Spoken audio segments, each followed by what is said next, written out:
महाराष्ट्र माझा. आज आपण मुंबई आग्रा महामार्गावरील चांदवड या ठिकाणी आलो. जसं आपणास माहिती आहे, या चॅनलमध्ये आपण महाराष्ट्रातील दुर्मिळ स्थळ ज्यांना आपण फारसं कधी बघत नाही त्याविषयी माहिती घेत असतो. आणि त्यातीलच एक चांदवड येथील रेणुका देवीचं मंदिर या ठिकाणी आपण आलो. मल्हारराव होळकर आणि अहिल्यादेवी होळकर यांच्या दोघांच्या प्रयत्नाने या जागेचा जीर्णोद्धार झाला आहे. तुम्ही बघू शकता, साधारण 70 ते 75 पायऱ्या आपणास चढून वरती जावे लागते. खूप असं प्रशस्त हे मंदिर आहे. अहिल्यादेवी होळकरांनी साधारणतः 400 किलोमीटरपर्यंत या मंदिरामध्ये डेव्हलपमेंट किंवा जीर्णोद्धार करण्यासाठीचा दूरदृष्टी या मंदिरामध्ये आपण बघू शकतो. सर्वात महत्त्वाचं, या मंदिरामध्ये यज्ञकुंड असेल, दीपमाळ असेल किंवा विविध प्रकारचा सभामंडप असेल, या सर्व गोष्टी खूप सुंदर पद्धतीने रेखाटण्यात आल्या. आणि यासोबत मला तुम्हाला दाखवायचं हे बांधकाम. हे बांधकाम अतिशय प्राचीन आहे, त्यासोबतच दगडाचं असल्यामुळे याला एक टिकाऊपणा सुद्धा आहे. आणि याच गोष्टीला आपण अजून थोड्या छान पद्धतीने पुढच्या पार्टमध्ये बघणार आहोत. चला आपण पुढे जाऊया.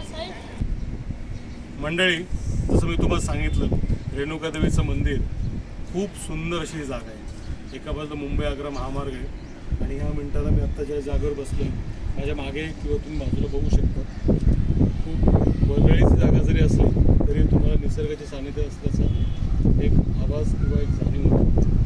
आणि त्यासोबतच या ज्या पायऱ्या किंवा या मंदिराची जी सजावट आहे ती खूप सुंदर आहे. आत्ताच आम्हाला काही स्थानिक लोकांनी सांगितलं की चंद्रेश्वरी मंदिर असेल किंवा बाजूला कालिका मातेचं मंदिर असेल, या गोष्टींना सुद्धा तुम्ही भेट द्या. तर ते बघू शकता तुम्ही, पायऱ्या किती सुंदर आहे. आणि जेव्हा तुम्ही अशा ठिकाणावरती येतात तुम्हाला प्रसन्न किंवा खूप छान वाटतं आणि तोच फील आम्ही आत्ता घेतोय. चला, ह्याच पायऱ्यांवरती तुम्हाला काही पुरातनकालीन मूर्तीसुद्धा दिसतील आणि सुंदर पद्धतीने रेखाटलेले काही मंदिरसुद्धा असेल.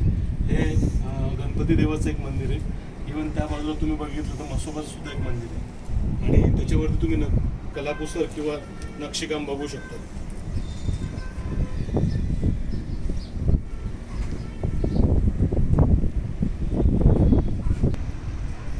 मित्रांनो, शेवटी आपण वरती पोहोचलो आहे. मला धाप लागली, खूप जोराने मी आलो आणि तुम्ही बघू शकता.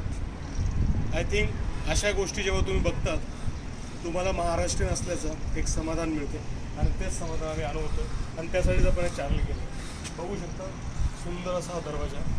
या द्वारातनं जेव्हा तुम्ही आत जाता तेव्हा तुम्हाला मंदिर दिसतं पाठीमागे आणि इकडनं सुद्धा जर तुम्ही व्ह्यू बघितला, खूप सुंदर व्ह्यू आहे, खूपच छान आहे. आणि आता आपण आतमध्ये जाणार आहोत. तर चला मध्ये या. आणि आपण जिना चढून वरती आलो आहे. सुंदर अशी दीपमाळ तुम्ही बघू शकता. याच दीपमाळेसोबत तुम्हाला इकडे दगडाचं बांधकामसुद्धा दिसेल आणि सर्वात महत्त्वाचं आत सभामंडप पण आहे. आणि देवीचं मी तुम्हाला आत थोडंसं, आपण आत जाऊ शकणार नाही पण बाहेरून काही गोष्टी आपण बघू शकता. त्या बाजूला सभामंडप आहे. सभामंडपाच्या तिथे तुम्ही काम बघू शकता. संपूर्ण असं दगडी काम आहे. त्यासोबतच तुमच्या उजव्या हाताला पण एक दीपमाळ आहे. संपूर्ण हा जो परिसर आहे हा दगडाने आणि व्यवस्थित पद्धतीने बांधण्यात आलेला आहे. आणि साधारणतः 300 वर्षापूर्वी या जागेची डेव्हलपमेंट झाली.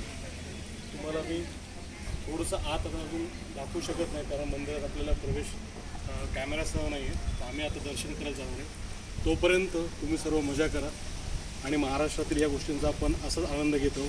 तोपर्यंत जय महाराष्ट्र.